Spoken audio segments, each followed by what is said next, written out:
Egaa jijjiirraa maallaqaa akkuma beekamu karaa itobilaakmaarket.com yookaan gabaa gurraacha yookaan awwaalaa isa jedhamu guyyaa hundayyuu biyyoota 20 qabadhee dhufa. Guyyaa har'aarree akkasuma biyyoota 20 qabadhee dhufee jira jechuudha hordoftoota kabajamtoota maamiloota koo. Egaa guyyaa har'aa immoo karaa baankiitiin qabadhee dhufnee guyyaa har'aa sanbata waan ta'eef baankonni hin hojjetanii jechuudha. Baankonni Itoophiyaa keessaa baankiin cufaadhaa guyyaa boqonnaatti waan ta'eef karaa itobilaakmaarket.com yookaan gabaa gurraacha yookaan awwaalaa isa jedhamu qofaan biyyoota 20 qabadhee dhufee jira jechuudha.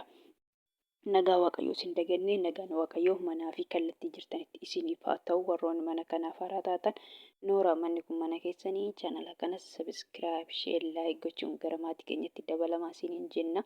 Warroonni mana kanaaf immoo maatii taatan sheer laayik gochuun viidiyoo kana hanga dhumaatti dhageeffadhaa isiniin jenna. Maaliif viidiyoon keenya gabaabaadha jechuudha. Yoo akkan baay'ate daqiiqaa 10 isarraan kanaaf daqiiqaa 7 yookaan 8 jechuudha.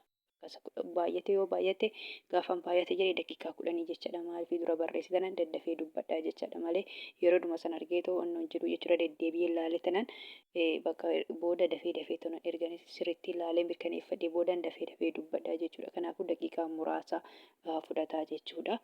Gabaabumatti biyyoota inni qabadhee dhufe immoo kanneen akka Ameerikaan doolaarii, Kanaadaa doolaarii, Awustiraaliyaa doolaarii, Duubaa dirhaama, Saawud Arabiyaa riyaala, Hoomar riyaala, Kuweet dinaara, Baareen dinaara, Chaayinaa yeewwaanii, Joordaan dinaara, Paawundi sterlingii, Yuuroo, Koroonaa, Turkii diree fi kan kana fakkaatan qabadhee dhufee jira jechuudha. Guyyaadhuma hundayyuu biyyootuma akkanaan qabadhee dhufa. Guyyaa har'arree biyyoota 20 akkuma jedhe karaa itobilaakmaarket.com yookaan gabaa gurraachaan qabadhee dhufee jira jechuudha. Guyyaa har'aa immoo dabalee jira jechuudha. Akkuma kalee dabalee jira jechuudha. Guyyaa kaleessas kan dheengaddaara dabalee kan jedhu viidiyoo kalee keessatti hojjedheen jira. Guyyaa har'aarree dabalee jira jechuudha. Irratti dabalee jira jechuudha. Dhugaa har'aaf kalee dabaleetuma jira jechuudha. Guyyaa torbee dheengaddaa faaqannasee ture jechuudha. Har'a garuu akkuma kaleekkatti har'aarree dabalee jira jechuudha. Biyyoonni hundumtuu dabalanii jiru jechuudha. Amma akkuma jedhe karaa itobilaakmaarket.com yookaan gabaa gurraachaan Ameerikaa doolaara irraa hin ka'a jechuudha guyyaa har'aa. Ameerikaa doolaariin tokko guyyaa har'aa karaa itobilaakmaarket.com yookaan gabaa gurraachaan birrii 100 fi birrii 60 fi saantiba 70. Kanaadaa doolaariin tokko karaa itobilaakmaarket.com yookaan gabaa gurraachaan birrii 100 fi birrii 17 fi saantiba 08. Kan itti aanu Awustiraaliyaadha. Awustiraaliyaa doolaariin tokko karaa itobilaakmaarket.com yookaan gabaa gurraachaan birrii 100 fi birrii 3 fi saantiba 68. Kan itti aanu Duubaay dirhaamiin tokko karaa itobilaakmaarket.com yookaan gabaa gurraachaan birrii 43 fi saantiba 75. Kan itti aanu Saawudiidha. Saawud Arabiyaa riyaalli tokko karaa itobilaakmaarket.com yookaan gabaa gurraachaan birrii 42 fi saantiba 83. Kan itti aanu Hoomar riyaalli tokko karaa itobilaakmaarket.com yookaan gabaa gurraachaan birrii 400 fi birrii 17 fi saantiba 54.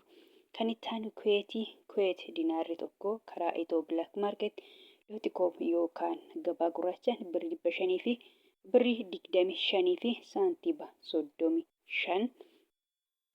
Kan itti aanu Baareen dinaarri tokko karaa itobilaakmaarket.com yookaan gabaa gurraachaan birrii 400 fi birrii 26 fi saantiba 11. Kan itti aanu Chaayinaadha. Chaayinaa yeewwaaniin tokko karaa itobilaakmaarket.com yookaan gabaa gurraachaan birrii 22 fi saantiba 38.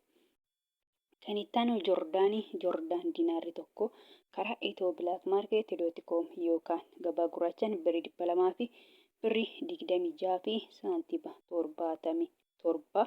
Paawundi sterlingiin tokko karaa itobilaakmaarket.com yookaan gabaa gurraachaan birrii 200 fi birrii 16 fi saantiba 44. Kan itti aanu Yuuroodha. Yuuroon tokko karaa itobilaakmaarket.com yookaan gabaa gurraachaan birrii 100 fi birrii 85 fi saantiba 35. Iswiis firaankiin tokko karaa itobilaakmaarket.com yookaan gabaa gurraachaan birrii 100 fi birrii 96 fi saantiba 52. Kan itti aanu Koroonaadha. Koroonaan tokko karaa itobilaakmaarket .com yookaan gabaa gurraachaan birrii 16 fi saantiba 62. Turkii liireen tokko karaa Itoo Bilaak Maarket.com yookaan gabaa gurraachaan birrii 4 fi saantiba 05. Kan itti aanu Ijibshaadha. Ijibshaan paawundii tokko karaa Itoo Bilaak Maarket.com yookaan gabaa gurraachaan birrii 3 fi saantiba 17. Kan itti aanu Yemenii. Yemen rihaalli tokko karaa Itoo Bilaak Maarket.com yookaan gabaa gurraachaan 0 saantiba 66. Israa'el sheekeliin tokko karaa Itoo Bilaak Maarket.com yookaan gabaa gurraachaan birrii 46 fi saantiba 14. Paakistaan ruupeen tokko karaa Itoo Bilaak Maarket.com yookaan gabaa gurraachaan 0 saantiba 56. Hindiyaa ruupeen tokko karaa Itoo Bilaak Maarket.com yookaan gabaa gurraachaan birrii 1 fi saantiba 85 sharafachaa oolanii jiru yookaan jijjiirrachaa oolanii jiru jechuudha. Kun gabaabumatti karaa Itoo Bilaak Maarket.com yookaan gabaa gurraachaan biyyoonni 20 kana fakkaatu jechuudha. Akkuma jedhe guyyaa har'aa dabalee jira jechuudha. Doolaariin dabalee jira jechuudha. Gabaabumatti biyyoonni hundumtuu dabalanii jiru jechuudha. Guyyaa har'aa guyyaa kalee dabalanii jiru jechuudha. Kan biraa immoo kana jechuu barbaadu jechuudha. Warroonni Joordaanii fi Beerut jirtan jechaadha. Joordaanii fi Beeruti fakkeenyaaf birriin biyya Joordaanii dinaara jedhama jechuudha. Warroonni mana madaawii jirtan immoo dinaara miti kan fudhattanii doolaarii fudhattu jechuudha. Akkasumas Beerut yookaan Libneen irree birriin biyya sanii paawundii jedhama. Birriin Beerutii paawundii jedhama jechuudha. Isinillee paawundii miti doolaarii fudhattu jechuudha. Paawundiin biyya sanii baay'ee xiqqoodha. Akka birrii Yemen akka birrii Paakistaanii jechuudha. Fakkeenyaaf birrii Yemen 0 saantiba 66 jechuudha. Gana saantiba naannoo saantiba wayyaan qaba jechuudha. Birrii Itoophiyaa guutuudha. Akkasuma birrii Paakistaan irree 0 saantiba 56 jechuudha. Guyyaa har'aa gana saantiba 40 afurmoo akkas barbaada jechuudha. Birrii tokko Itoophiyaa ta'uudhaaf. Kanaafuu birrii Itoophiyaatu caala jechuudha. Salphumatti birrii Beerutii birrii Itoophiyaatu caala jechuudha. Kanaafuu isinillee maal fudhattu doolaarii fudhattu jechuudha. Doolaariin immoo baay'eetu jira jechuudha. Yaanuu asirratti doolaarii 3 maqaadee Ameerikaa doolaarii, Kanaadaa doolaarii, Awustiraaliyaa doolaarii jedheetanan jira jechuudha. Isin immoo isaan kana keessa akka fudhattan jechaadha. Ameerikaa doolaarii fudhattu jechuudha. Salphumatti warroonni Joordaanii Beerut mana madaawii jirtan Ameerikaa doolaarii fudhattu malee akkuma jedhe warroonni Joordaan jirtan dinaara miti. Kan Beerut immoo birrii biyya sanii paawundii jedhama. Paawundii miti jechuudha. Fakkeenya guyyaa har'aa warroonni Joordaanii fi Beerut jirtan karaa Itoo Bilaak Maarket.com yookaan gabaa gurraacha yoo ergattan doolaariin Ameerikaa guyyaa har'aa birrii 100 fi birrii 60 fi saantiba 70 jechaadha. Kanaan irra eeggatu yookaan ansaabattu malee salphumatti birrii biyya sanaa hin ta'u jechuudha. Akkuma jedhe warroonni Joordaan jirtan dinaara kan Beerut yookaan Libnaan jirtan immoo paawundii miti jechuudha. Kanarratti immoo warroonni Joordaan ala jirtan dinaara fudhachuu maltu jechuudha. Isin immoo dinaara yoo fudhattanii dinaara fudhattan dinaara isaan dubbadheen irra eeggatu yookaan ansaabattu jechuudha. Garuu beekamaan jechaadha. Dhaabbataa warroonni mana madaawii jiranii Joordaanis ta'ee Beerut yookaan Libneen jechaadha. Ameerikaa doolaarii fudhattu jechaadha. Egaa gabaabumatti viidiyoon kun irraa kana fakkaata. Viidiyoo birootiin hanga walitti deebinutti nagaa ta'a.